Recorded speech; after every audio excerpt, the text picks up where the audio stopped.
کیے. ایک سچے کی مخالفت نے مخالفت حاصل کرنے والے یا مخالفت کا نشانہ بنائے جانے والے اور سچے پیدا کیے جو ثبات قدم کے ساتھ قائم رہے. کوئی طاقت ان کو اپنے رستے سے ہٹا نہیں سکتی. یہ دوسری وجہ ہے کیوں خدا کو اپنی طرف سے کسی کو مقرر کرنا پڑتا ہے. پھر جو ان مصیبتوں کے بعد دین کو قبول کرتے ہیں کیونکہ محض للہ کرتے ہیں، ان میں پھر خدا والوں کی علامتیں پائی جاتی ہیں. یہ ہو نہیں سکتا کہ وہ اپنی جائیدادیں لٹا دیں خدا کے نام پر اور پھر کرپشن کی بدبختی میں مبتلا رہیں. وہ بددیانتی اسی طرح کریں، دنیا کی ہوس اسی طرح جاری رہے، کیونکہ یہ تضاد ہے کردار کا. ایک طرف اپنی چیز اپنے ہاتھ میں آئی ہوئی خدا کے نام پر یوں چھوڑ دی جیسے اس کی کوئی قیمت نہیں، دوسری طرف پھر دنیا کما رہے ہیں. یہ ہو نہیں سکتا. تو سوسائٹی کی اصلاح کے لیے ضروری ہے. یہ ناممکن ہے کہ ایک کرپٹ سوسائٹی محض جماعتوں کے قیام سے درست ہو جائے. نہ کبھی دنیا میں کسی نے ایسا ہوتا دیکھا ہے، نہ اب ہو رہا ہے پاکستان میں یا دوسری دنیا میں.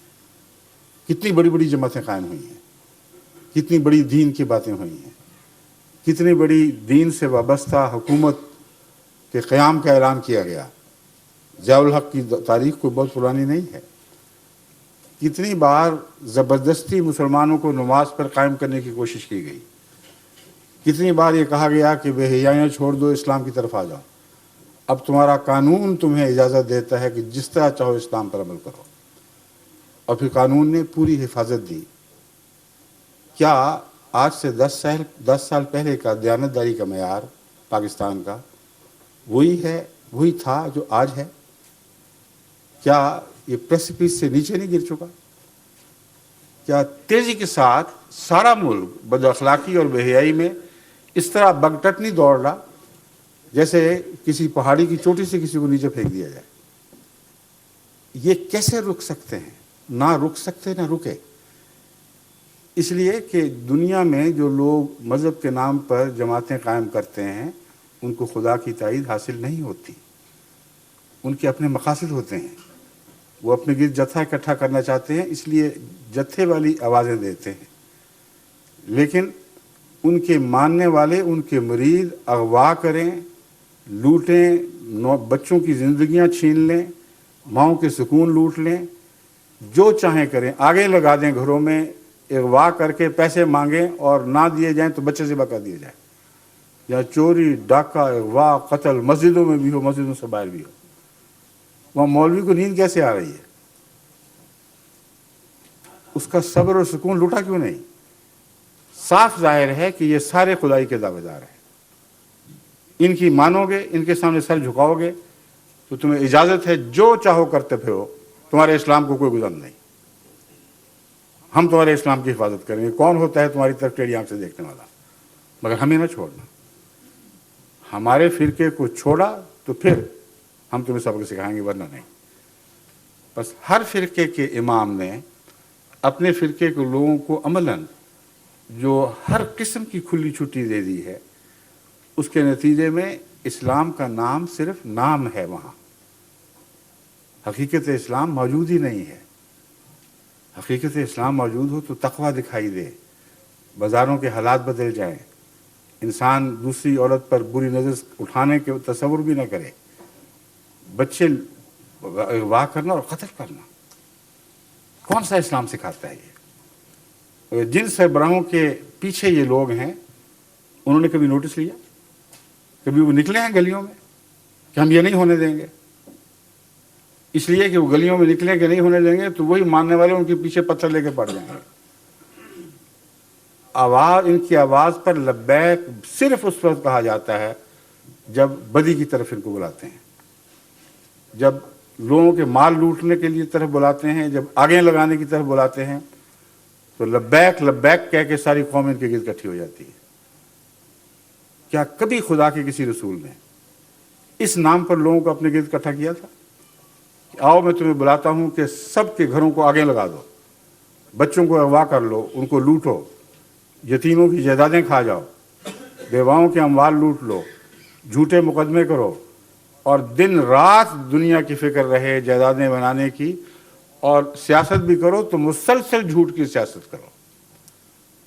عدالتوں میں جاؤ تو جھوٹ سے مسلح ہو کر جاؤ، ورنہ تمہارا کوئی امن نہیں. یہ اسلام ہے. اگر یہ نہیں ہے تو آپ کھلم کھلا دیکھ سکتے ہیں کہ یہ بنیادی فرق ہے. جب تک خدا کی طرف سے کوئی مقرر ہو کے نہ آئے، اس کا نام نبی رکھے یا غیر نبی رکھے، خدا کی طرف سے ایک آنے والا لازم ہے، اس کے بغیر سوسائٹی کی اصلاح ہو نہیں سکتی. اور قربانیوں سے رستوں سے گزارے بغیر کوئی قوم دوبارہ زندہ نہیں ہوا کرتی. یہ وہ فرق ہے جو آغاز ہی میں ہم نے دیکھا. ایک سیاسی صورتحال کے موازنے کے طور پر میں آپ کے سامنے رکھتا ہوں.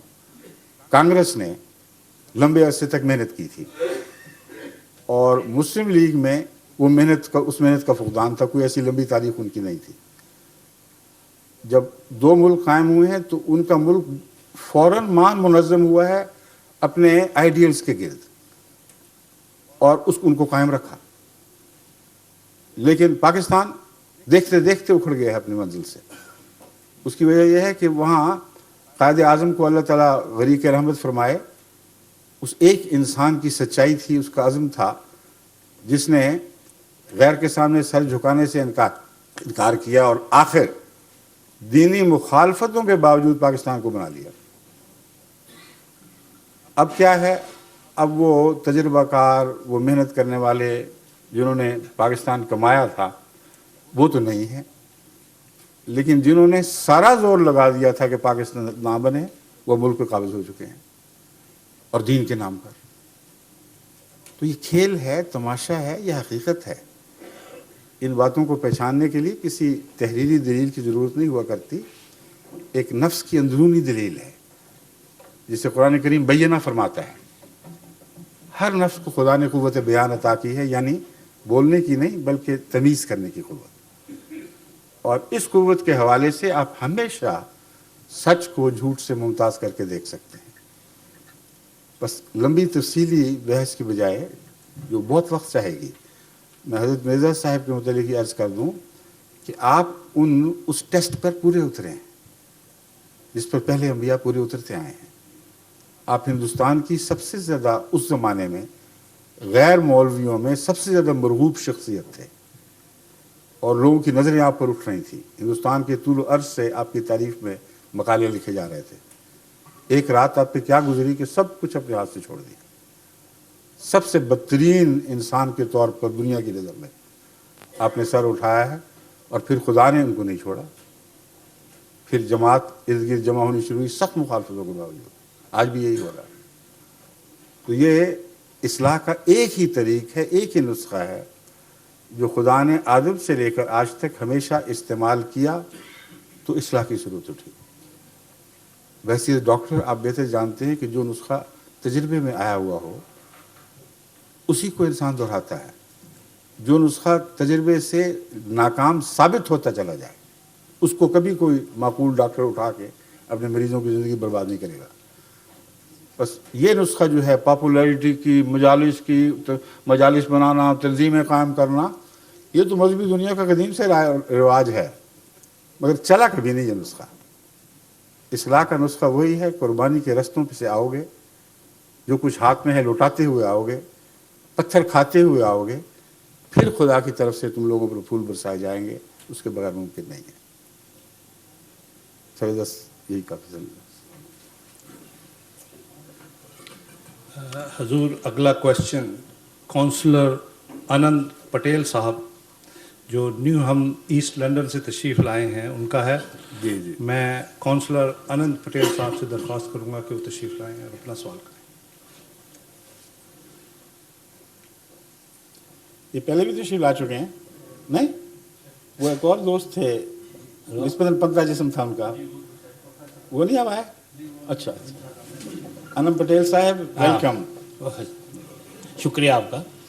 حضور میں یہ سوال جاننا چاہتا ہوں آپ سے.